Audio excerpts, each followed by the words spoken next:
नमस्ते। मेरा नाम है भाग्या मीना और मैं आपका स्वागत करती हूँ अपने चैनल भाग्या मीना पर। यहाँ मैं सिर्फ एस्ट्रोलॉजी की बात नहीं करती हूँ, मैं बात करती हूँ हम एस्ट्रोलॉजी का इस्तेमाल करके अपने जीवन को एक नई दिशा देकर कामयाबी कैसे हासिल कर सकते हैं। लोग मानते हैं कि एस्ट्रोलॉजी एक प्रेडिक्टिव टूल है, पर मेरी धारणा यानी कि मेरी मान्यता उनसे अलग है। एस्ट्रोलॉजी आपका सिर्फ फ्यूचर प्रेडिक्ट नहीं करती है, वो आपको मदद करती है कि आप अपने फ्यूचर के बारे में जान लेते हो या अपनी पर्सनालिटी के बारे में जान लेते हो, आपकी स्ट्रेंथ, आपकी वीक पॉइंट्स क्या है, वो समझ लेते हो, तो आपके लिए आसानी हो जाती है भविष्य में आने वाली चुनौतियों के लिए खुद को तैयार करना और अपनी जो स्ट्रेंथ्स है उसको इस्तेमाल करके अपनी पर्सनालिटी या अपने फ्यूचर को खुद से बिल्ड करना, ताकि आप अपनी जिंदगी को ना सिर्फ सक्सेस की तरफ ले जा सके बल्कि होने वाले नुकसान को मिनिमाइज कर सके। प्लीज नोट, मैं ये नहीं कह रही कि आपके साथ जो बुरी घटनाएं भी होने वाली है आप उसको रोक सकते हो। नहीं, ये नामुमकिन है। जैसे ग्रह अपने अच्छा फल देते हैं आप उसको नहीं रोक सकते हो, वैसे आप बुरे फलों को भी नहीं रोक सकते। पर हाँ, अगर आप जान लेते हो उसको, तो आप उससे होने वाले नुकसान को या तो मिनिमाइज कर सकते हो या दूसरा उनसे लड़ने के लिए अपने आप को तैयार कर सकते हो। तो मैं आपसे ये रिक्वेस्ट करूंगी कि एस्ट्रोलॉजी को एक प्रेडिक्टिव टूल की तरह ना ले। जैसे किसी ने आपसे कह दिया कि भाई आपकी कुंडली में तो राजयोग है और आप बस पैर पसार के चादर तान के सो गए कि भाई कामयाबी तो ऐसे ही आएगी हमारे पास, हमें कुछ करने की जरूरत ही नहीं है, पैसे तो पेड़ से बरसेंगे, हमें तो हाथ पैर चलाने की जरूरत ही नहीं है। तो नहीं, ऐसे नहीं होता है। आपको जैसे थाली में से खाना उठा के मुंह तक ले जाने के एफर्ट लगाने पड़ते हैं, तब जाके पेट भरता है और आपकी जीवा को संतुष्टि मिलती है, स्वाद मिलता है। वैसे जिंदगी के भी स्वाद, संतुष्टि और जैसे मैंने कहा पेट भरना, तो जीवन की जरूरतों को भी पूरा करना, आपकी जो डिजायर्स है, आपकी नीड्स है, आपकी वांट्स है, आपको उसको फुलफिल करना है, तो एफर्ट तो लगाने पड़ेंगे। राजयोग का मतलब कतई ये नहीं है कि आप कोशिश ही ना करें। राजयोग का मतलब ये होगा कि अगर आप जान जाते हो कि जीवन के किस दशक में आपको कम एफर्ट से भी ज्यादा कामयाबी मिल सकती है, तो आप उसी दिशा में अपना प्रयास अभी से ही लगातार करेंगे, तो उसके फल आप पूरी तरह से चख पाएंगे। खैर, ये सब जानने से पहले आपको बहुत जरूरी है ये जानना कि आपकी पर्सनालिटी क्या कहती है। जैसे कहा जाता है कि अगर मैं सचिन तेंदुलकर को बोलूं कि तुम लता मंगेशकर बन जाओ और गाना गाना शुरू करो, तो आई एम श्योर 99.7% ऑडियंस भाग जाएगी, क्योंकि सचिन की जो स्ट्रेंथ है वो गाना नहीं है, उसकी स्ट्रेंथ है बल्ला चलाना, क्रिकेट खेलना। वैसे ही लता मंगेशकर चाहे कितनी भी बड़ी क्रिकेट की फैन हो, पर अगर उसे मैदान पे उतारा जाता कि बहन बल्ला चलाओ, तो आई एम श्योर वो शायद एक रन भी नहीं बना पाती और क्लीन बोल्ड हो जाती, क्योंकि उनकी स्ट्रेंथ है गाना गाना। भगवान ने उनके गले में सरस्वती दी है, तो जब वो गाती है तो हम मंत्र मुग्ध हो जाते हैं। वैसे ही हम सब इंसानों को परमेश्वर ने कोई ना कोई स्ट्रेंथ दी होती है। हमारे लिए बहुत जरूरी है कि हम उस स्ट्रेंथ को पहचानें, उसको यूटिलाइज करें और उसको कामयाबी के लिए कन्वर्ट करने के लिए अपने आप को इस तरह से मोल्ड करें या वो शिक्षा हासिल करें जिसको हम यूटिलाइज करके सक्सेस में बदल सकते हैं। तो पिछले एपिसोड्स जो मेरे अभी तक यूट्यूब पे पब्लिश हो चुके हैं उनमें मैंने बात की है सूर्य राशि के बारे में। सूर्य राशि ज्यादातर वेस्टर्न एस्ट्रोलॉजी में इस्तेमाल की जाती है। उसमें फिक्स होता है कि महीने की इस तारीख को आप पैदा हुए हो तो आपकी राशि ये होगी। जैसे मान लीजिए आप 15 जुलाई से 15 अगस्त के बीच में पैदा हुए हो तो आपकी सन साइन लियो कहलाएगी। पर वैदिक एस्ट्रोलॉजी में ऐसा नहीं होता। वैदिक एस्ट्रोलॉजी में हम चंद्र राशि को बहुत महत्व देते हैं। उसका चंद्र राशि को इतना महत्व देने के पीछे का कारण था कि चंद्र जुड़ा हुआ है इमोशंस के साथ, हमारे मन के साथ। और आपने बहुत बार सुना होगा कि सारी चीजें, चाहे वो आपकी सोच हो, आपकी स्ट्रेटेजी हो, आपका रहन सहन पैटर्न, सब कुछ शुरुआत तो दिमाग से ही होती है। इवन हमें कहा जाता है कि बड़े से बड़ी बीमारी भी हमारे मन यानी कि सोच का कारण होती है। तो हमारे ज्योतिषियों ने या हमारे ऋषि मुनियों ने वो आइडेंटिफाई कर लिया था कि मून की शक्ति कितनी है, मून का हमारे माइंड पर कितना कंट्रोल है और उससे हमारी पर्सनालिटी कैसे शेप होती है। उसको लेकर उन्होंने काफी रिसर्च की थी और मून साइन के बारे में उन्होंने जो पैटर्न आइडेंटिफाई किए और जो एनालाइज किया उन्होंने, उस पर से उन्होंने अलग अलग राशियों को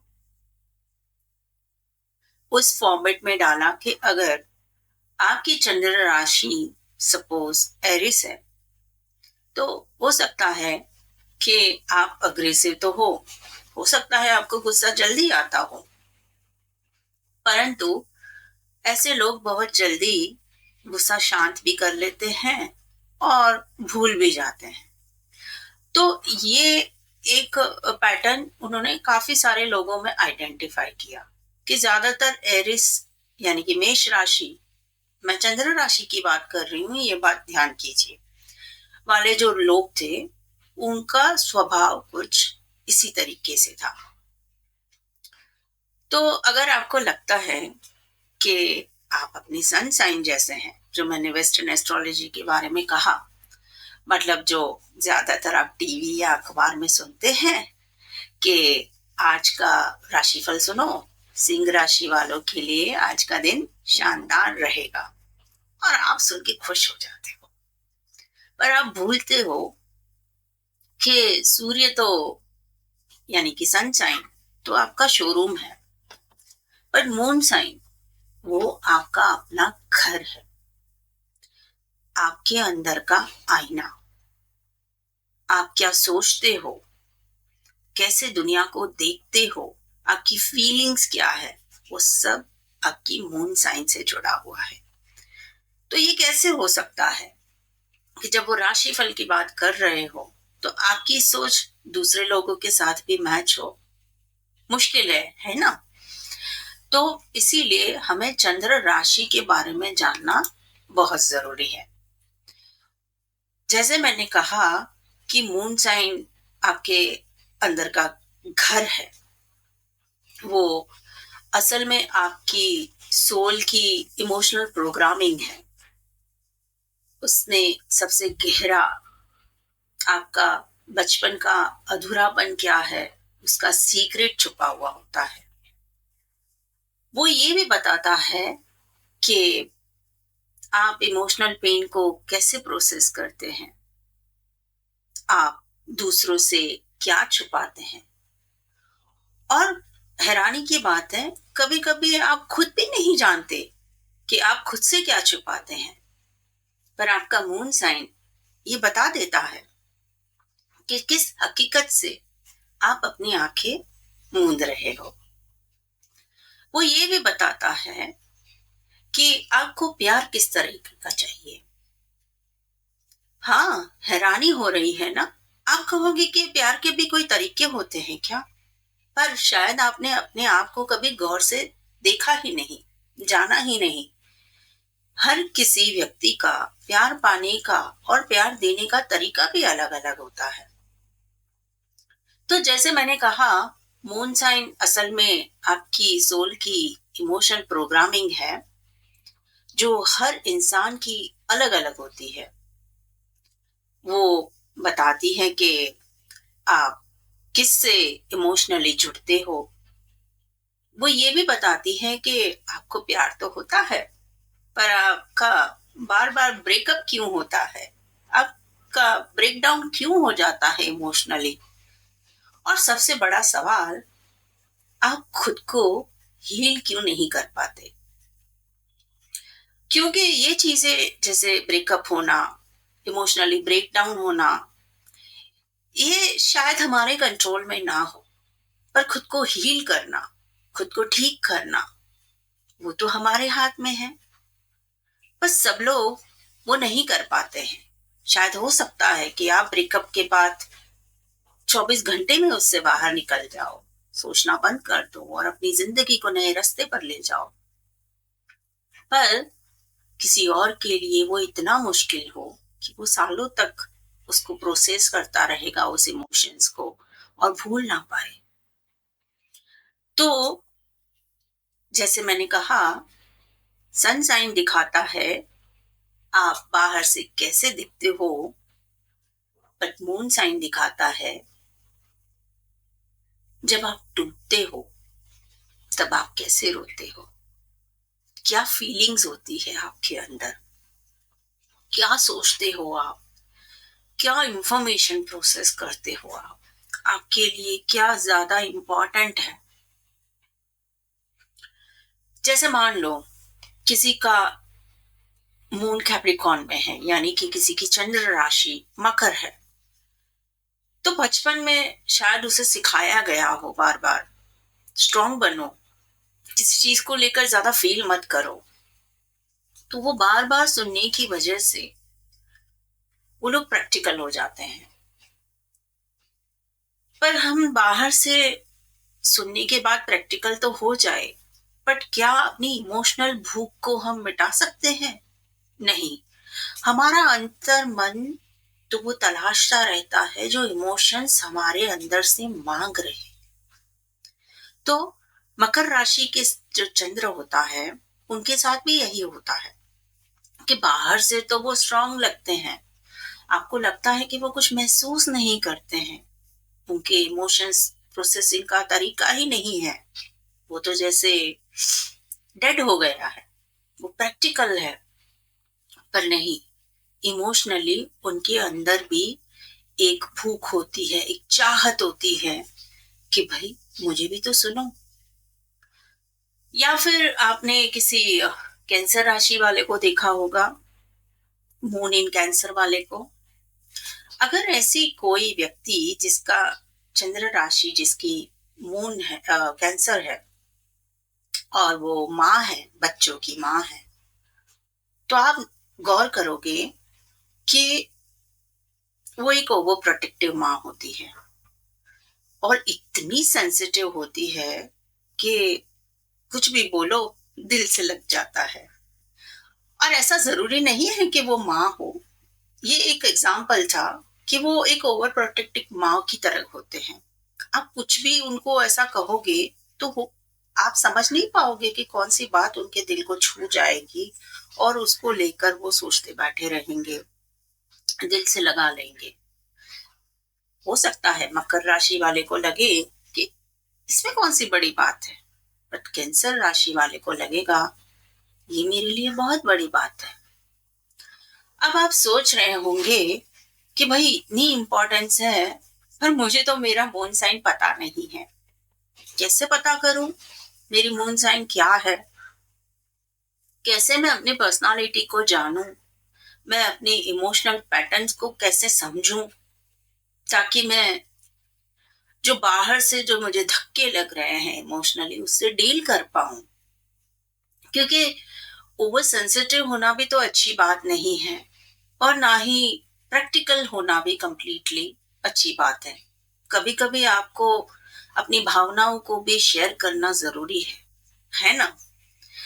तो उसके लिए आपको चाहिए आपकी बर्थ डेट, आपका सही बर्थ टाइम और आपका जन्म स्थान, यानी कि जिस शहर या लोकल जिस शहर या गांव में आपका जन्म हुआ है वहां का आपको डिटेल्स चाहिए ताकि लॉन्जिट्यूड और लैटिट्यूड से हम पता कर सके कि उस समय आकाश में ग्रहों की स्थिति क्या थी जब आपका बर्थ हुआ था।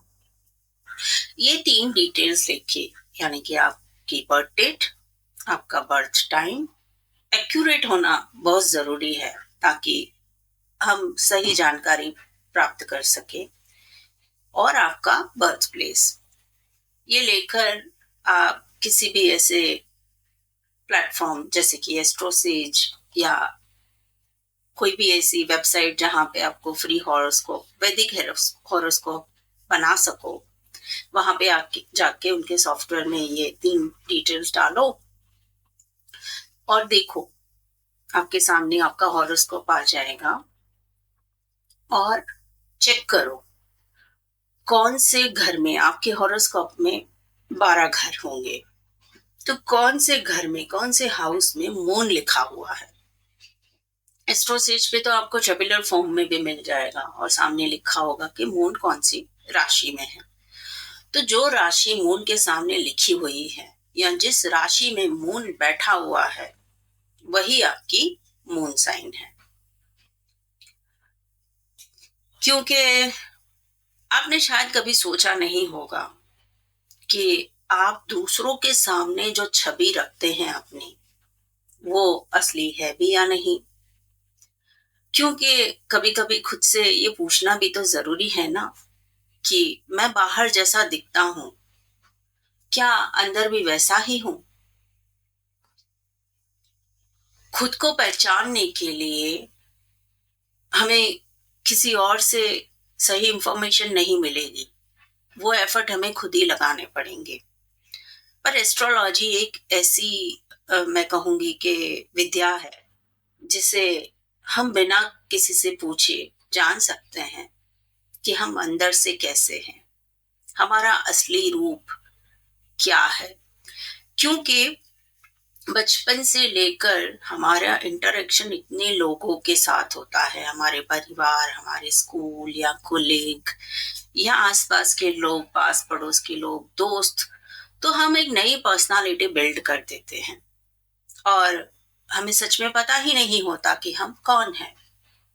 तो मैं आगे की सीरीज में, आगे के एपिसोड्स में मैं बताऊंगी कि अगर आपकी चंद्र राशि मेष, मिथुन या सिंह है तो आप अंदर से कैसे हो, आपका असली रूप, आपकी भावनाएं आपके बारे में क्या कहती हैं। पर इसके लिए आपको जरूरी है ये जानना कि आपकी चंद्र राशि क्या है। तो जल्दी से जाइए, अपना मून साइन जान लीजिए और नेक्स्ट एपिसोड में मेरा इंतजार कीजिए, मैं आपके बारे में बात करूंगी। और अगर आपको ऑलरेडी पता है कि आपकी मून साइन क्या है तो कमेंट में लिखो, हाँ मेरी मून साइन लियो है या कैप्रिकॉर्न है या स्कॉर्पियो है। और उस दोस्त को ये वीडियो जरूर शेयर करो जिसे तुम समझाना चाहते हो थोड़ा और गहराई से कि मून साइन क्या है और वो उन्हें भी कैसे मदद कर सकती है खुद को पहचानने में।